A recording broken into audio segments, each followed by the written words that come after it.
Nous sommes de retour de la pause. On continue maintenant avec la Côte d'Ivoire. L'ancien Premier ministre et président de l'Assemblée nationale, candidat à la présidentielle du 31 octobre, malgré son exil en France, demande dans une lettre ouverte au président français Emmanuel Macron de se prononcer sur la situation, évoquant un silence assourdissant. Nous sommes des millions et des millions. Nous avons tendu l'oreille. Nous n'avons entendu que le silence de la France, chère patrie des droits de l'homme, un silence assourdissant, écrit Guillaume Soro dans sa missive publiée par l'hebdomadaire Le Journal du Dimanche sur son site internet. Le pays est pris dans un tourbillon qui fait valser les libertés fondamentales. La sortie crédibilité de Guillaume Soro sonne un peu comme un désespoir de sa part. Non, c'est un Guillaume Soro qui ne sait même plus où se donner de la tête. Parce que vous savez, il a contribué à mettre en place Alassane Ouattara. Et aujourd'hui, lorsqu'il n'est plus en odeur de sainteté avec Alassane Ouattara, donc on le voit dans un rôle d'acteur de théâtre, parce que moi je l'appelle un acteur de théâtre, parce que c'est sur la même France qu'il s'était appuyé pour faire cette rébellion, pour jusqu'à déloger l'ancien président Gbagbo, l'envoyer à la CPI. Donc si aujourd'hui il se voit dans cette posture, moi je dis, vous savez, la nature même paie. Et il est en train de récolter les dividendes de ce qu'il avait fait comme mauvaise action, parce que il était dans une autre posture, donc il ne voyait pas les souffrances, non seulement des hommes politiques qu'ils avaient en face, mais du peuple ivoirien. Et aujourd'hui, en disgrâce, voilà que le langage a carrément changer, et ça c'est de bonne guerre, parce qu'il n'est plus dans les bonnes grâces du pouvoir en place. Donc et aujourd'hui il se permet également d'attaquer disons la France qui fut son allié lorsqu'il participait même à l'établissement de monsieur Alassane Ouattara au pouvoir. Donc c'est quelqu'un qui n'est pas dédouané, disons-nous la vérité. Guillaume Soro n'est pas dédouané, c'est vrai. Monsieur Alassane Ouattara aussi n'est pas un saint. Pas des derniers jours, on n'est pas un saint politique, mais aujourd'hui, monsieur Guillaume Soro doit se mordre beaucoup plus le doigt, parce que il a contribué à l'enracinement de monsieur Ouattara à ce pouvoir-là. Et ce n'est pas parce qu'il a eu des différends avec monsieur Alassane Ouattara qu'il va vouloir reprendre, disons, le costume d'agneau ou bien de saint, de blanc plus que neige. Il a sa part de responsabilité dans la réalité aujourd'hui sociopolitique des Ivoiriens, mais qu'il demande pardon à ce peuple ivoirien d'avoir contribué à saccager les acquis, et dans un premier temps, et après, donc il peut faire tout son cinéma politique. C'est parce que, est-ce que vous avez vu, même jusqu'à l'arrivée au pouvoir de M. Alassane Ouattara, si on nous disait, ou bien si on nous demandait de citer un acteur politique qui a joué beaucoup plus sa partition, mais nous tous nous dirons Guillaume Soro. Guillaume Soro, c'était même pris la paternité même de cette rébellion, sachant que lui n'était que le porte-parole, disons, le porte-voix. Mais il a joué des rôles assez malsains au sein même de la gouvernance de M. Ouattara. Donc il va falloir également que, au niveau des populations, qu'on sache célébrer nos hommes politiques. Il faut savoir les célébrer, ne pas trop les célébrer aussi pour leur donner l'impression comme quoi ce sont eux seuls les têtes bien faites, les têtes pensantes. Guillaume Soro ne serait pas en désaccord avec Ouattara aujourd'hui que Guillaume Soro ne tiendrait pas ses paroles. Et aujourd'hui, il est sur le sol français. Mais il a besoin d'une certaine assurance aussi. Mais s'il se tait, s'il ne lance pas des pics à la France, donc il ne peut pas s'assurer, disons, cette libre circulation même dans ce pays dit d'état de droit. Donc il a besoin de titiller aussi la France pour dire à la France, je suis là, au-delà de tout ce que je fais comme action en direction de mon pays, vous devez me protéger par les principes de la démocratie et puis des droits de l'homme. Donc il sait ce qu'il est en train de faire comme jeu. Guillaume Soro est en train en tout cas de vouloir intéresser la France à la situation ivoirienne, mais c'est tout comme s'il disait que la France ne regardait pas ce qui se passe là-bas, alors que c'est le contraire. Non, lorsque c'est le citoyen lambda qui dit que c'est la France qui installe nos régimes qui défait nos constitutions, les gens disent que non, qu'on exagère. Aujourd'hui, c'est Soro Guillaume qui interpelle la France. Ce que vous aviez fait pour que Ouattara soit là-bas et qu'il modifie la constitution, ce que vous avez fait ailleurs pour que les gens s'éternisent au pouvoir et autres.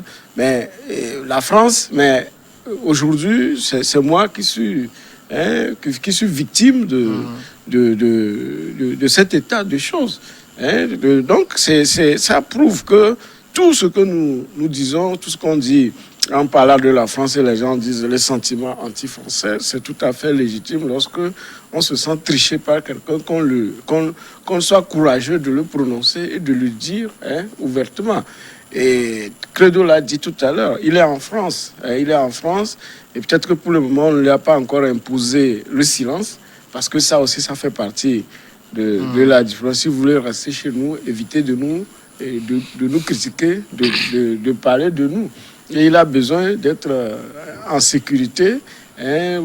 Soro, c'est quelqu'un qui aime bien se parler, qui tweete bien. Donc, vraiment, là où il est, il doit être très malade, parce que il a vu, et que, au fait, après Ouattara, c'est moi. Et finalement, c'est Ouattara qui lui montre que, non, tu ne viendras jamais au pouvoir. Et là, il est en train de se montrer les doigts, tout ce qu'il a pu faire pour l'arrivée de Ouattara au pouvoir, en écartant Blé Goudé et puis Gbagbo, tout. Aujourd'hui, je crois, il ne doit pas dormir. Il ne doit pas dormir, mais il est tenu loin de son pays. Aucun pays africain, encore aux alentours de la Côte d'Ivoire, n'acceptera jamais l'abriter, parce que les dés sont pipés. C'est peut-être après la mort de Ouattara, excusez-moi, entre griffes, qui pourra rentrer en Côte d'Ivoire, puisque même ils sont déjà radiés des listes électorales. Et pour les réhabiliter un jour, ça ne va pas être chose... Non, mais ils sont même condamnés, les droits civiques perdus. Donc, ce n'est pas pour aujourd'hui. Ces élections qui arrivent, ils sont déjà out. Ils sont déjà out. Maintenant, ce qui est inquiétant, c'est l'avenir, l'avenir de la Côte d'Ivoire. Et comment est-ce que Ouattara va faire pour se faire réélire sans effusion de sang et puis régner encore 5 ans à la tête de la Côte d'Ivoire. Ça ne va pas être chose facile encore avec son âge, sa santé. Je l'ai dit, voilà, c'est le jour qu'on va le pousser et qu'on parlera qu'il était malade. Mais quand vous voyez bien Alassane Ouattara, quand vous voyez... Il a l'air un peu grabataire. Voilà, mais il s'accroche, comme on dit que désormais il y a un poste de vice-président. C'est curieux, Oui, c'est un bon sujet, on pourra avoir le temps de revenir, parce que tous ceux qu'on prend candidat, normalement, ça doit être un ticket, président, vice-président, mais on ne connaît jamais le vice-président. Et voilà, c'est même pour Gon, on ne connaissait pas le vice-président. Voilà, donc c'est un problème. Aux États-Unis aujourd'hui, ils sont en train de faire les élections, on connaît déjà les vice-présidents. D'accord. Est-ce que vous voyez? Alors, ce que dit quand même Guillaume Soro, ça confirme, en tout cas, il est en train de confirmer que c'est la France qui fait le jeu politique en Côte d'Ivoire? Pas seulement en Côte d'Ivoire, mais la France a toujours sa partition à jouer dans les politiques, surtout des pays francophones. Donc la France joue sa partition et c'est la France qui a même façonné à un certain moment Guillaume Soro. Donc Guillaume Soro ne pourra pas se départir de la marque déposée qu'il constitue lui-même une marque déposée de la France. Donc aujourd'hui, il n'a pas le soutien de la France, donc il peut parler de silence assourdissant. Mais M. Guillaume Soro a oublié qu'on a une certaine définition du silence même. Donc on dit le silence est une musique. Donc c'est en ce sens que ça fait du bruit, parce que ce sont des notes musicales. Donc ça dépend de la portée, non seulement de la portée, mais des gammes. Donc aujourd'hui, il est en difficulté et M. Guillaume Soro, ce qu'il espérait, c'est que la France le soutienne. Mais je crois que c'est utopique même d'espérer un soutien de la France face à Ouattara. Parce qu'il sait l'ancrage du président Alassane Ouattara du côté de la France. Donc il a voulu aller, disons, amenuiser les choses du côté de la France à la défaveur de M. Ouattara, mais il n'a pas les outils nécessaires pour essayer de rabaisser l'estime de la France au président Alassane Ouattara. Donc il est obligé de faire de ces sorties. Moi, je les appelle des sorties théâtre, des sorties, disons, spectacle. Ouattara, qu'il faut le rappeler, doit être actuellement déjà en France, hein, s'il n'y est pas déjà. En tout cas, il a prévu un déplacement en France. Il va faire 2 semaines. Il rencontrera Emmanuel Macron. Oui, non seulement Emmanuel Macron, mais c'est l'occasion aussi pour nos chefs d'État qui sont grabataires de se refaire une santé avant de venir aborder la période de la campagne, parce qu'il a besoin d'assez d'énergie pour pouvoir gérer cette période de stress, de tension.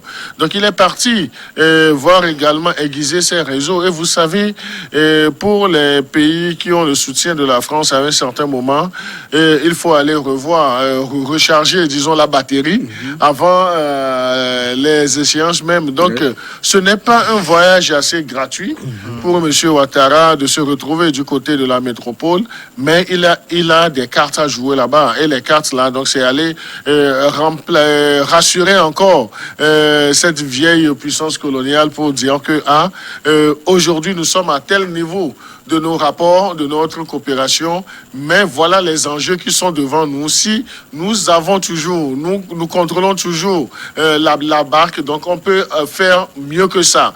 Donc la France aussi va voir ses intérêts.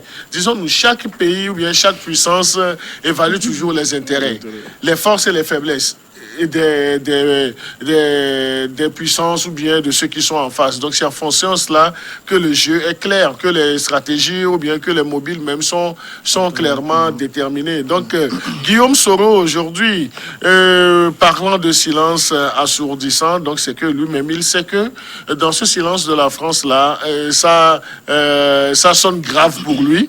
Ça sonne grave pour lui. Et je crois que c'est quelqu'un qui s'est trop pris aussi, pensant qu'avec ces déboires, donc la France allait adopter une position assez radicale contre Alassane Ouattara. Mais c'est là où on dit l'homme politique a cette impression de tout contrôler, de tout maîtriser.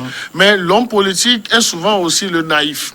Le naïf parce qu'il sait les relations ou bien le poids politique de M. Alassane Ouattara lorsque on a en face la République française. Donc il ne devrait pas sous-estimer M. Alassane Ouattara. Mais il avait voulu faire dans le populisme. Rappelez-vous que avant même que M. Guillaume Soro ne quitte la Côte d'Ivoire, tout ce qu'il faisait comme show dans sa maison, qui était sur les réseaux sociaux, il voyait les gens, il parlait, donc il allait chez les gens de son village, c'était du show médiatique. Mais ce temps-là est passé parce que Alassane Ouattara, il sait comment il est arrivé au pouvoir.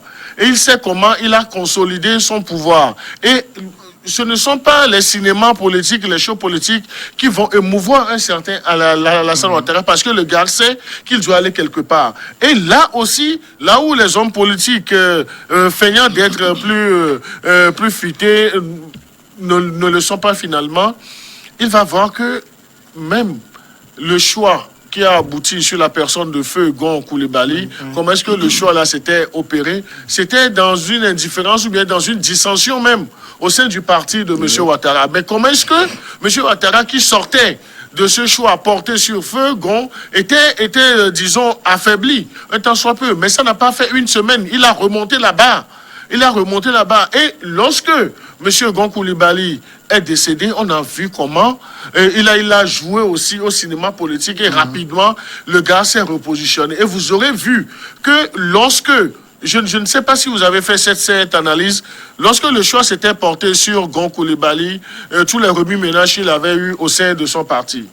Et lorsque le choix s'est reporté sur Alassane Ouattara, les mêmes personnes qui avaient combattu Gon Coulibaly, les mêmes personnes se sont tues. Donc cela voudrait dire quoi? Que les mêmes personnes ont fait allégeance à Ouattara parce que ils disent Ouattara, ils connaissent la force de frappe de Ouattara, ils connaissent les relations de Ouattara. Si Ouattara veut c'est vrai, Ouattara n'est pas immortel.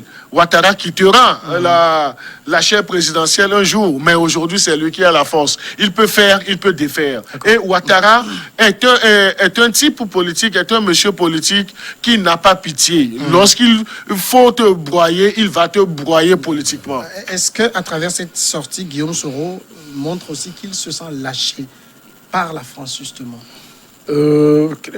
Credo vient de dire quelque chose d'important, que la force d'écrasement d'Alassane Ouattara, mais il y a eu des ministres qui l'ont dit, qu'il faut qu'Alassane Ouattara aille aux élections, sinon ils se sentent non protégés, que c'est le seul qui puisse les protéger. Vous avez posé la question à Credo par rapport au voyage de Ouattara en France. Oui, c'est le moment d'aller renouer les pactes et autres. Vous savez que c'est à ces échéances que nos sociétés d'État, nos minerais, les grands marchés, les gros marchés sont donnés.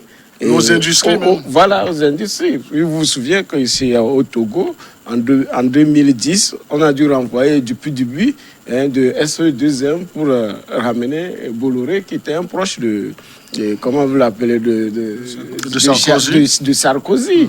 Même en 2015, 2020, on a annoncé les malgaches qui ont pris la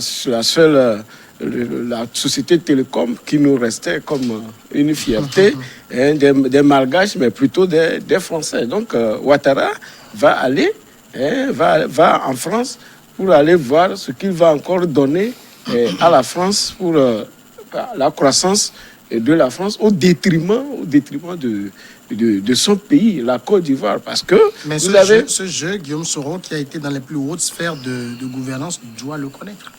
Oui, ben il le sait. Maintenant, c'est que le vin est tiré. Mais il ne veut pas le voir. donc Guillaume Soro, voilà, il a vu, plus, puisque même déjà son domaine à Abidjan, qui fait 1 milliard et quelques, comme c'est pas donné à n'importe qui, c'est une maison présidentielle qui a été construite, mais qui finalement va être peut-être habitée par des rats. Parce que lorsque ces maisons sont saisies, c'est difficile de l'occuper. Les gens qui sont chargés pour la sécurité, ils vont aller tout dépouiller et puis ça devient, comme les gens le disent, un WC public, un WC public. Donc, en fait, la France, c'est, comme l'a dit depuis De Gaulle, les pays n'ont pas d'amis, ils n'ont que des intérêts. Intérêts. Donc, c'est ces intérêts qui continuent. Dernière pause et on passera au Togo.